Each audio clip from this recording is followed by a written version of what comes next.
You're mistaken. He took a card out of his chest pocket and unfolded it in front of me. FSB, Logistics Department, Unit 7.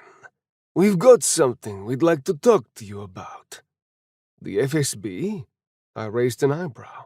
What the hell would anyone from Special Services want to talk about with someone like me?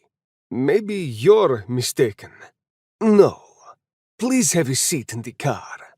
I froze, thinking furiously. What the hell had I done to attract the FSB's attention? Unable to think of anything, I sighed and simply nodded. What else could I do? I certainly couldn't run for it. The men led me to a black SUV. Then they took my phone, searched my clothes for some reason, and only then opened the door and gestured for me to sit. Please. I climbed in. It was quite a weird SUV. The seat next to me was divided from mine by a little wall, and there were sensors flashing on the ceiling. The door slammed shut, but the guys from the FSB were still outside. Hello, Artyom. I jumped, but then realized that the voice was coming from a black screen on the back of the seat in front of me. I hadn't noticed it at first, and missed the moment when it had turned on, and an old man in a medical mask was looking back at me. Hello. I hesitated. Just call me Doctor. Hello, Doctor. Artyom, I want to inform you that your country needs you. I was dumbfounded. What? The doctor paused, then continued. You have very special blood.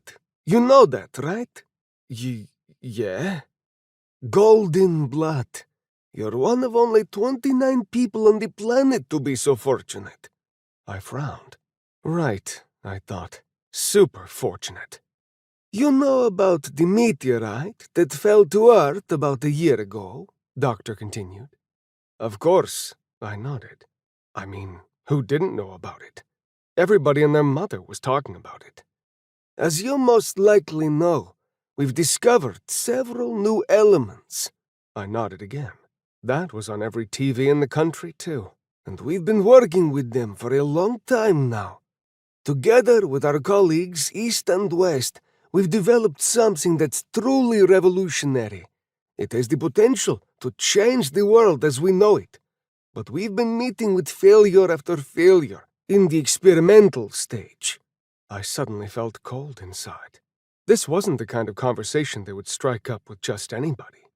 I tried to open the door, but I couldn't. And we recently discovered, Doctor continued, as if nothing strange were happening at all, that the main obstacle to achieving our goals is human blood. Specifically, the rhesus factor in human blood. I can see by your expression that you understand where I'm going with this. You want me to be elaborate? I asked in a defeated tone of voice, as my weakened fingers let go of the door handle.